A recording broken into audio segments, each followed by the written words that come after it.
Welcome to Shri Balaji Infotech. और आज की इस क्लास में हम सीखने वाले हैं कॉन्स्टेंट्स क्या होते हैं सी में। हमने पिछली क्लास में देखा था कि वेरिएबल्स क्या होते हैं। सो वेरिएबल्स होते हैं कंटेनर्स जहाँ पे कुछ वैल्यूज हम रख सकते हैं, जो मैंने बताया था आपको। अगर से आपने वो वीडियो नहीं देखा है तो आप जाके आप उस वीडियो को देख सकते हैं इस प्लेलिस्ट में। सो अब कॉन्स्टेंट्स होती क्या है? The constants are also containers for storing data values, but that values are fixed, we can change it.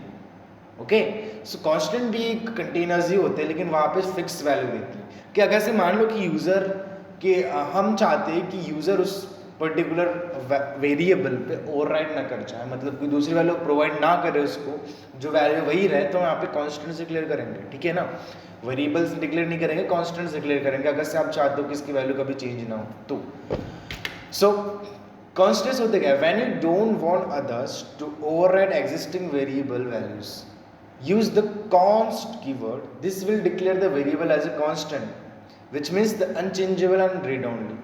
So यहाँ पे कीवर्ड यूज होता है const. So const कीवर्ड का यूज करेंगे हम, उसका मतलब constant होता है।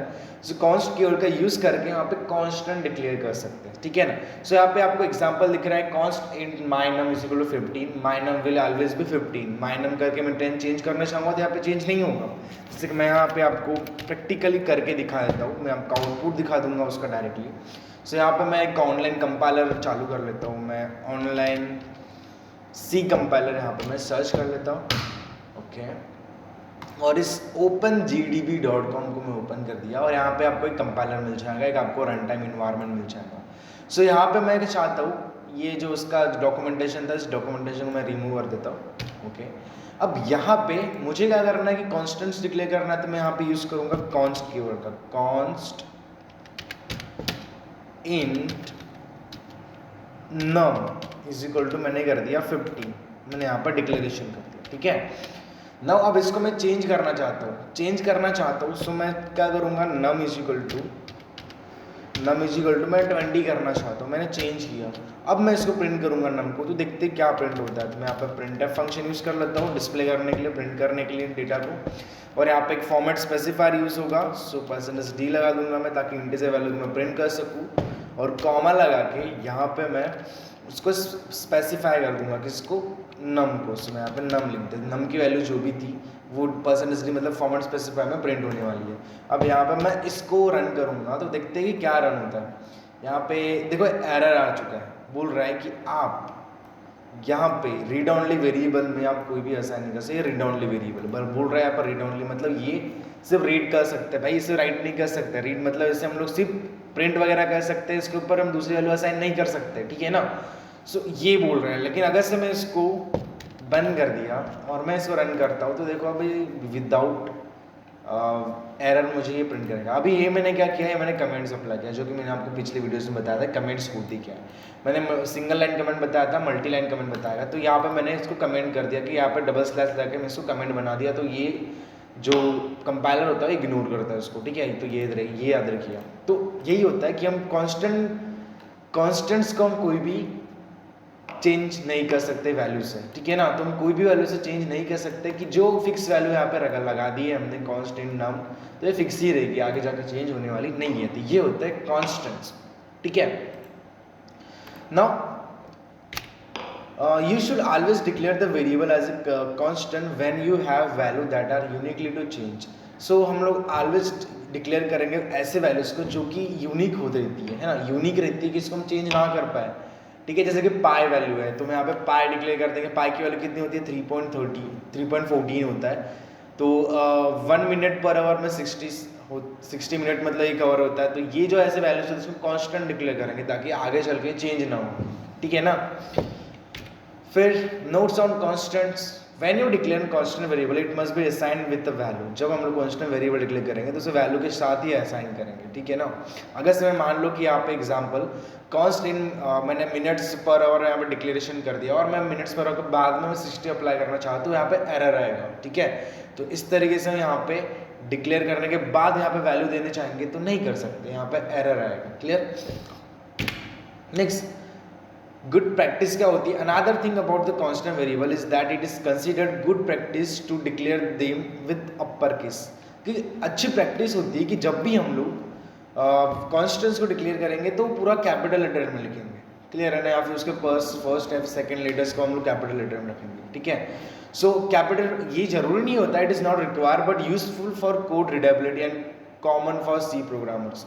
सो ये एक जरूरी नहीं होता इतना, बस हम लोग डिक्लेयर करेंगे जो हमारे यूजर्स के लिए रीडेबल हो, है ना, मतलब उसको समझ आए कॉन्स्टेंट्स है क्या। नॉर्मल वेरिएबल की तरह इसको ट्रीट करेंगे, वेरिएबल की तरह हम डिक्लेरेशन करेंगे तो वेरिएबल ही कोई समझेगा, लेकिन हम इसको पूरा कैपिटल में लिख दिए तो वो समझेगा कुछ तो यूनिक है इसमें, मतलब ये कांस्टेंट है, इस तरीके से समझेगा।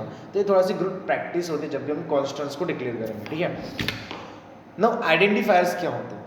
Identifiers. The identifiers refers to the name given to the entities such as variables, functions, structures, and etc. So identifiers होते क्या है? ये जैसा नाम है वैसा काम है। Identifiers मतलब आइडेंटिफाई करता है पर्टिकुलर चीज़ को, आइडेंटिफाई करता है मतलब कोई नाम से। मतलब आइडेंटिफायर्स क्या होते हैं कि हम किसी वेरिएबल को नाम देते हैं या फिर कॉन्स्टेंट्स को नाम देते हैं या फिर किसी फंक्शन को नाम देते हैं अपने हिसाब से, उस नाम को आइडेंटिफायर बोलते हैं, क्लियर है ना। जैसे कि मान लो मुझे अपनी एज कैलकुलेट करना है तो मैं यहाँ पे उसका एक वेरिएबल डिक्लेयर कर दूंगा एज, तो एज एक क्या हो गया, आइडेंटिफायर हो गया। या फिर मैं एक ऐसा फंक्शन बनाना चाहता हूँ, क्या होता है फंक्शंस में आगे आपको पढ़ाऊंगा, मैं ऐसा फंक्शन बनाना चाहता हूँ जो कि मुझे एडिशन करके देगा, तो उस फंक्शन का नाम रख दिया मैंने अपने हिसाब से एडिशन बाय रुपेन, तो ये एडिशन बाय रुपेन नाम से वो फंक्शन बन गया, तो एक आइडेंटिफायर हो गया, क्लियर ना। तो आइडेंटिफायर आयोग आपको समझ में आ गया होगा। जैसे कि आप मैंने इंट मनी डिक्लेयर किया एग्जांपल में, सो डबल अकाउंट बैलेंस, तो ये सारे क्या आइडेंटिफायर्स है। Now identifiers must be unique, हाँ भाई आइडेंटिफायर्स यूनिक होना चाहिए, they are created to give unique name to the entities, तो यूनिक नेम देना चाहिए। सेम नाम दोगे तो वो डिक्लेरेशन एरर आएगा, ठीक है। तो हमेशा जब भी आप आइडेंटिफायर्स डिक्लेयर करते हो, आइडेंटिफायर्स देते हो किसी वेरिएबल को, फंक्शन को या फिर कॉन्स्टेंट को, तो आप यूनिक नाम दो, ठीक है। ओके, रूल्स होते हैं नेम करने के आइडेंटिफायर्स के, जो कि मैंने ऑलरेडी आपको वेरिएबल्स नेम से बताया था, तो वैसे यहाँ पे भी रूल्स होते हैं। अब वैलिड आइडेंटिफायर क्या है, लेटर्स बोथ अपर केस और lower case, digits and underscore. तो आइडेंटिफायर्स में हमेशा लेटर होना चाहिए, चाहे अपर केस में हो या फिर लोअर केस में हो, और वहाँ पे डिजिट्स भी चल सकते हैं, अंडरस्कोर भी वहाँ पे चलता है, लेकिन स्पेस नहीं चलता, ठीक है। So the first letter of the identifier should be either a letter or a underscore. तो जब भी हम कोई आइडेंटिफायर डिक्लेरेशन करते हैं तो यहाँ पे उसका फर्स्ट लेटर जो है वो होना चाहिए लेटर या फिर अंडरस्कोर। अगर सिर्फ डिजिट से स्टार्ट करते हो, किसी स्पेशल सिंबल से स्टार्ट करते हो तो इनवैलिड आएगा, क्लियर है ना।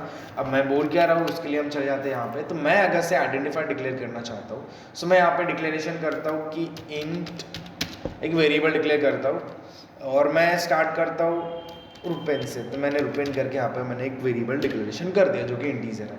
तो ये वैलिड है क्योंकि मैं यहाँ पे फर्स्ट लेटर कैपिटल रखा और ये सब कुछ मैंने लिखा, तो ये एक मैंने क्या कर दिया वेरिएबल डिक्लेरेशन कर दिया, तो ये वैलिड है। लेकिन मैं अगर से स्टार्टिंग में यहाँ पे कोई डिजिट लगाता हूँ 8, इट इज़ नॉट वैलिड, ये वैलिड नहीं है। हाँ, अगर से मैं यहाँ पे स्टार्टिंग में कोई सिम्बॉल भी लगाता हूँ, ये भी वैलिड नहीं है। यहाँ पे अगर से मैं अंडरस्कोर लगाता हूँ, हाँ ये वैलिड है, अंडरस्कोर लगा सकते हैं आगे में, ठीक है ना। और अगर से मैं रुपेन एज कर दूंगा तो ये भी वैलिड नहीं है कि मुझे बीच में ये स्पेस नहीं होना, भाई स्पेस नहीं होना, इसकी जगह आप अंडरस्कोर का यूज़ कर सकते हो, तो मैं यहाँ पे अंडरस्कोर का यूज़ करूँगा, इस तरह से मैं लिख सकता हूँ, क्लियर है ना। बस स्पेस होना नहीं चाहिए वहाँ पर। उसके बाद you can not use keyword like a integer while etc as identifier. मैं एज ए आइडेंटिफायर ऐसे जो लाइब्रेरी कीवर्ड्स होते हैं लाइक इंटीजर, इंट करके हम इंटीजर डेटा टाइप लिखते हैं, कॉन्स्ट, प्रिंटफ, तो ये इस नाम से हम लोग यहाँ पे इसको वेरिएबल्स डिक्लेयर नहीं कर सकते। मतलब ही क्या कि मैं ऐसे इंट ऐसे मैं यहाँ पे डिक्लेरेशन नहीं कर सकता, इंट भाई वो क्या बना दिए बोलेगा। तो हम किसी पहले से लाइब्रेरी नाम होते हैं, लाइब्रेरी कीवर्ड्स होते हैं, उस कीवर्ड से हम लोग वेरिएबल को नहीं बना सकते, ठीक है। Now there is no rule on how long an identifier you can be, however you many run into. So ऐसा कोई रूल नहीं है कि आप कितना लंबा वेरिएबल बनाना चाहते हो, आप कितना भी लंबा वेरिएबल बना सकते हो। मैं यहाँ पे इंट करके कितना भी लंबा वेरिएबल बना सकता हूँ अपने हिसाब से। मैंने कुछ गलत कर दिया, बहुत सारा गलत किया, मैं कितना भी लंबा यहाँ पे वेरिएबल बना सकता हूँ, ऐसा कुछ नहीं है। ये भी एक वेरिएबल बन जाएगा, बस इसकी यूज़ करने में प्रॉब्लम जाएगी मुझे लिखने में ऐसे, ठीक है ना। तो आप वेरिएबल कितना भी लंबा बना सकते हो, ओके ना। बस कुछ कंपाइलर्स होते हैं कि कुछ कंपाइलर्स 31 कैरेक्टर से ज़्यादा लॉन्गर आइडेंटिफायर्स को नहीं लेते 31 कैरेक्टर्स से ज़्यादा। तो कुछ कंपाइलर्स की बात है, बाकी कंपाइलर्स तो ले लेते हैं, ठीक है ना। तो आई होप आपको आइडेंटिफायर्स क्या होते हैं एंड कॉन्स्टेंट्स क्या होते हैं आपको क्लियर हो चुका होगा। सो मैंने कॉन्स्ट कीवर्ड का यूज़ करके कॉन्स्टेंट यहाँ पर डिक्लेयर किया था जो कि फिक्स वैल्यू रहती है। तो ऐसे हम कॉन्स्टेंट कीवर्ड्स का यूज़ कर सकते हैं। आइडेंटिफायर्स मतलब कि नाम होता है जो वेरिएबल को फंक्शन को देखते हैं, तो आइडेंटिफायर्स क्लियर है ना। तो ठीक है, मिलते हैं अगली वीडियो में, बाय।